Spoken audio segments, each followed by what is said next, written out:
He was 34 years old. He went to bed like normal, brushed his teeth, set his alarm, kissed his wife goodnight. He never woke up. No heart condition. No warning signs his family knew about. No ambulance. Just gone in his sleep.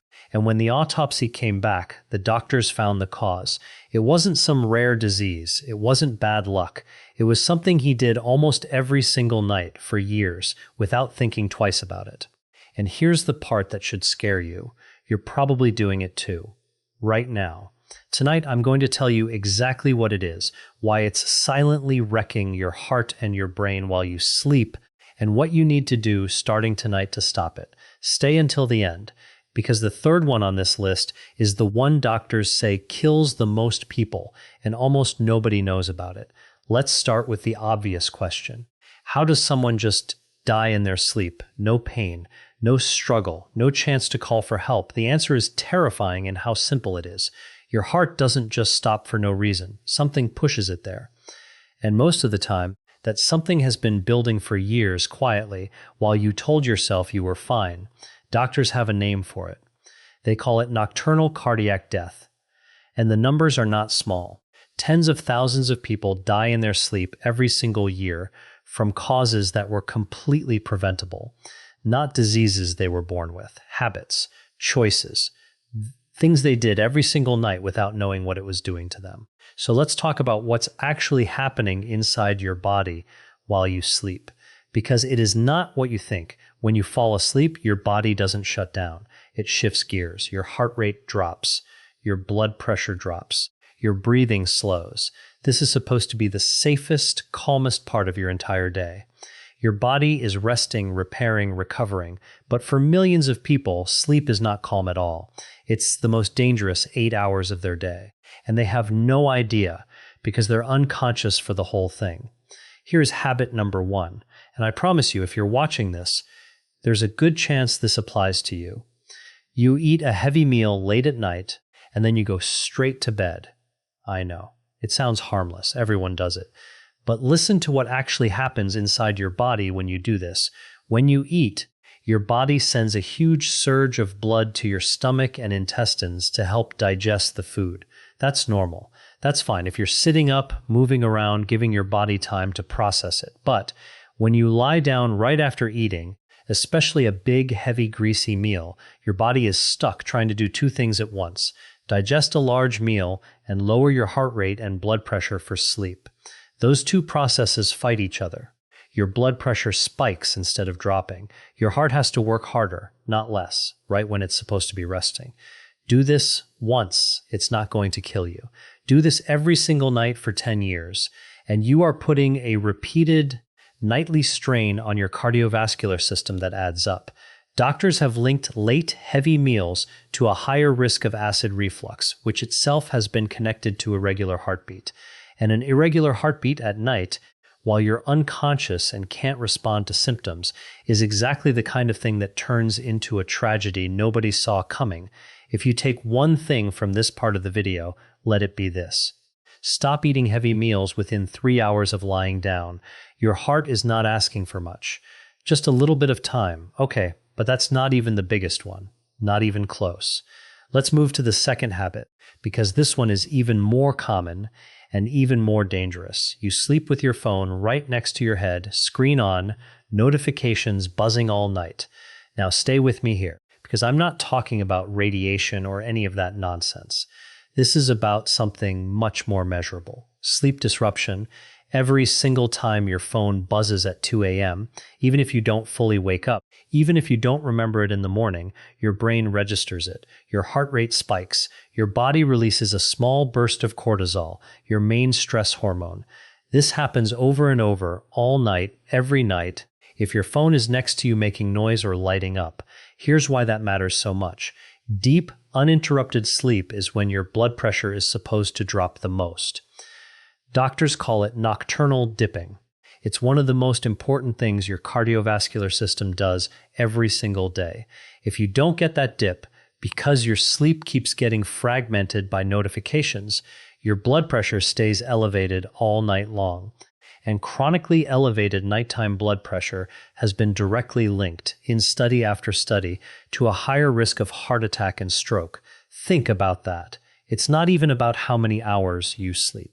It's about how broken those hours are.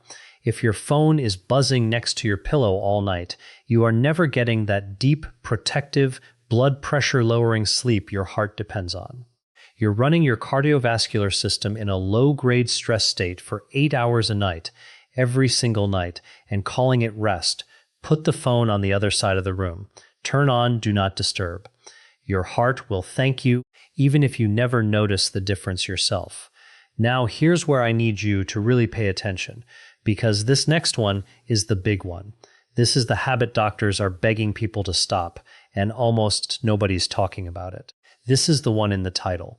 This is the one that's actually killing people in their sleep at the highest rate: loud snoring, or worse, gasping, choking, or pauses in your breathing while you sleep. I need you to really hear this, because so many people brush this off as a joke. Oh, he snores like a freight train. She keeps me up all night with that noise. It gets treated like a funny quirk, a punchline, something you complain about at breakfast and laugh off. It is not a joke. Loud, chronic snoring, especially with pauses in breathing, is one of the clearest warning signs of a condition called obstructive sleep apnea. And obstructive sleep apnea is directly, scientifically, undeniably linked to sudden cardiac death during sleep. Here's what's actually happening. When you have sleep apnea, the muscles in your throat relax too much while you sleep, and your airway partially or completely collapses. You literally stop breathing, sometimes for 10 seconds, sometimes for 30. Sometimes it happens dozens, even hundreds of times in a single night, and you don't even wake up enough to remember it. Every single time that happens, your oxygen level drops, your brain senses it and panics. It floods your body with stress hormones to force you to gasp and start breathing again. Your heart rate spikes violently, your blood pressure spikes violently, over and over, all night. For years, in a lot of cases, before anyone even gets diagnosed. Now imagine doing that to your heart every single night for 5 years, 10 years, 20 years. Your heart is getting slammed with repeated shocks of oxygen deprivation and stress hormones while you're completely unconscious and unable to do anything about it. This is why doctors call untreated sleep apnea one of the most dangerous, most underdiagnosed conditions connected to nighttime heart attacks and strokes. People with severe untreated sleep apnea have a dramatically higher risk of sudden cardiac death, specifically during the hours between midnight and dawn. That's not a coincidence. That's a direct result of what's happening to their heart hour after hour, while everyone assumes they're just sleeping peacefully. And here's the part that makes this so heartbreaking. Most people with sleep apnea don't know they have it. They just think they're a heavy sleeper. They think snoring is normal. They wake up tired every single day and assume that's just how life is now. Meanwhile, their heart is absorbing damage every single night if you snore loudly. If your partner has ever told you that you stop breathing or gasp or choke in your sleep, if you wake up gasping for air or with a pounding headache or feeling like you never actually rested even after 8 hours in bed, please, I am begging you, get evaluated for sleep apnea. It is a simple test. It can be a sleep study at a clinic or even a take-home test these days. And if you have it, it is treatable. A CPAP machine, weight management, sometimes even something as simple as sleeping on your side instead of your back, can massively reduce the strain on your heart. This is not about vanity. This is not about being embarrassed by a funny noise you make at night. This is about the fact that your heart could be quietly, repeatedly getting hammered while you sleep, and the only symptom might be a sound that everyone around you has learned to tune out. I told you to stay to the end for this one, and here it is. Please don't scroll past this. Please don't laugh this one off with your partner tonight. Talk to a doctor. It could genuinely save your life. Now let's talk about the fourth habit, because this one sneaks up on people who think they're doing everything right, drinking alcohol before bed to help you relax and fall asleep faster. This one tricks a lot of people because it feels like it works. You have a drink, you feel sleepy, you fall asleep faster, case closed, right? Wrong. What alcohol actually does is sedate you into unconsciousness. That is not the same thing as real restorative sleep. And here's the cruel twist. Alcohol makes sleep apnea dramatically worse. It relaxes the muscles in your throat even more than normal, which means more airway collapses, more oxygen drops, more stress on your heart, all while you're even less likely to wake up and respond to it because you're sedated. On top of that, alcohol raises your heart rate and can trigger irregular heart rhythms, especially later in the night as it metabolizes out of your system. Doctors even have a nickname for the irregular heartbeat some people get after a night of drinking. They call it holiday heart because it spikes around events with heavy drinking. And an irregular heartbeat combined with lowered oxygen from worsened sleep apnea, all happening while you're unconscious, is exactly the combination that leads to the tragedies we're talking about in this video. If you need something to wind down at night, that's completely understandable. But reach for something else. A warm shower, reading, herbic tea, anything except alcohol if you actually care about protecting your heart while you sleep. Let's keep going because there's one more, and it's the one almost nobody thinks about as a heart issue at all. Chronic, unmanaged stress that you carry with you into bed every single night. Here's the thing about stress. Your body doesn't know the difference between a real physical threat and a stressful thought running through your head at 11 p.m. When you lie in bed replaying an argument, worrying about money, stressing about work, your body responds exactly the way it would if you were being chased by something dangerous. It releases cortisol and adrenaline. Your heart rate goes up. Your blood pressure goes up. Your muscles tense. Now you're trying to fall asleep in a body that thinks it's in danger.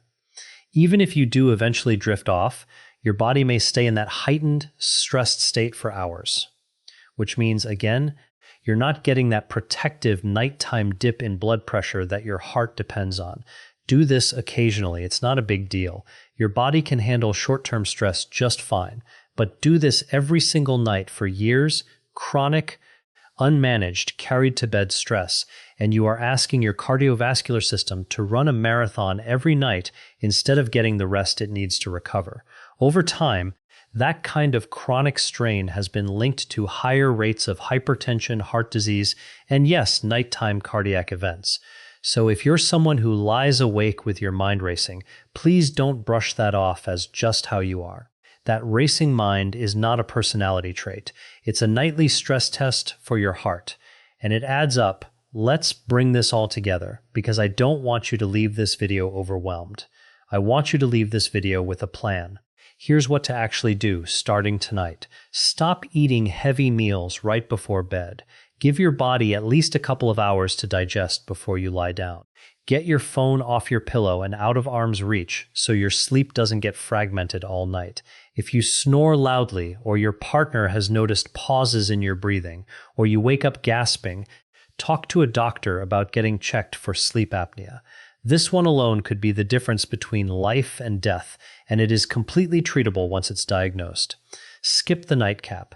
If you need to wind down, find another way that doesn't sedate your airway and spike your heart rate later in the night. And find some way, any way, to put your racing thoughts down before you get into bed, whether that's writing them out, talking to someone, or just giving yourself a real wind-down routine instead of scrolling stress straight into your pillow. None of these are complicated. None of these require expensive treatments or drastic life changes. They require awareness. They require you to actually look at what you're doing every single night and ask yourself honestly, is this helping my heart or is it slowly working against it? The man I told you about at the start of this video, 34 years old, healthy on paper, no one saw it coming. His story is not rare. It is happening to people right now, tonight, in bedrooms all over the world.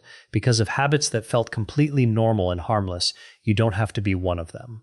You have the information now. What you do with it is up to you. If this video opened your eyes even a little bit, do something for me. Hit that like button right now because it genuinely helps this get in front of more people who need to hear it before it's too late for them. Subscribe to this channel because we cover exactly this kind of life-saving information every single week, the stuff your doctor doesn't have time to tell you in a 10-minute appointment. And drop a comment right now telling me which one of these 5 habits surprised you the most, because I read every single one, and I want to know if this actually changed how you're going to sleep tonight.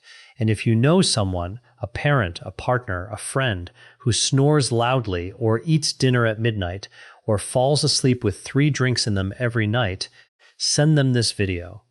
Don't just think about it. Actually send it. It might be the single most important thing you do for them this year. Take care of your heart tonight. It's working hard enough for you already. Give it a fighting chance while you sleep. I'll see you in the next one.